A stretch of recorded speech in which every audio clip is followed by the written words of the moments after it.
come here and take notes.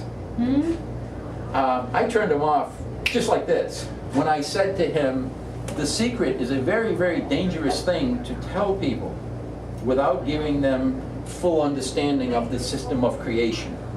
It can be an obstacle to the spiritual growth.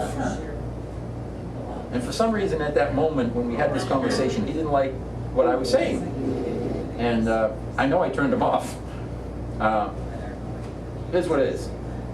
We as spiritual beings have an agenda, and our treasure as a spirit is to wake up and become one with God, consciously awake. That's the ultimate goal of spirit. The ultimate goal of ego is to stay with you and to keep itself moving along with you. Right? And this is the struggle. This is why you say, and I said, and we all say, there are times when I can discern I'm growing spiritually. But then there are other times when I can't hang on to it and I slip. I go back to sleep. Right? This goes on flip-flop, flip-flop. That's why Paul said, I die on a daily basis. We're constantly flipping back and forth, back and forth, back and forth. Because we're not really clear about the treasure, 100%. And a lot of times, and this is why I say, yes, there is an evolution of consciousness happening. And there is the opportunity for growth and growing spiritually. And if that's what you choose, hey, by all means, investigate it, play at it, go do it.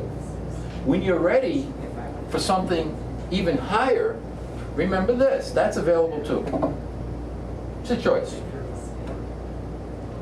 You're going to find almost every single person on the face of the planet talking about evolution and growing spiritually.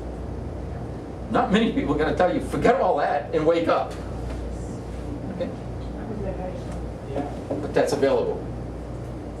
And that's what Christ meant when Jesus said, look, when the guy says, I followed the commandments, what's left? And he said, now go be perfect. I can't be perfect. Why? I remember having this conversation with my mother many years ago. After she read my first book, she said, well, if I lived my life the way that you're describing, I'd be perfect and I wouldn't be here. Okay. So what does that mean? She has the capacity to understand that this is the perfected state. Right. But she says she can't be perfect, she can't accept that and live that. I say this, that's a cop-out. You say you can't. Who can't?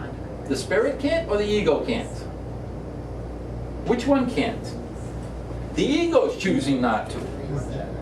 The ego knows if you live perfected, if you lived in total surrender and work with God on a level that transcends all of the attachment to this world, the ego can't play. It doesn't have a part there. So as long as you want to hang on to the ego, you can't have the fullness.